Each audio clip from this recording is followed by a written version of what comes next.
How to get $10 Amazon coupon code. Let's get started. Launch your preferred browser. Over here, you're gonna see the search box. Type in Amazon coupon code and search for it. Different website links will appear. Using any of these websites, you can easily get a working coupon code for Amazon. So go ahead and open any of these. For instance, I'm gonna open this one website, Coupon Follow. After you open it, you're gonna find amazing deals and offer. You can see that $10 off, $50 off, $25 off, and many more. Head towards the offer that you want to grab, just click on it. So I have selected $10 off. Here is the code, copy it. Then you can click on redeem at Amazon. You'll be directed to the official website of Amazon. Now you can log into your account, make your purchase, and proceed to checkout.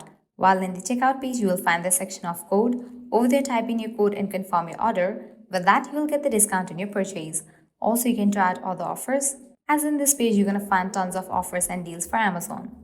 Lastly, make sure to go through these websites as well because these websites will also provide a working coupon code for Amazon. So this is how you can easily get $10 Amazon working coupon code. At the end, if you guys find this video helpful, don't forget to like, share and subscribe to our channel. Thank you.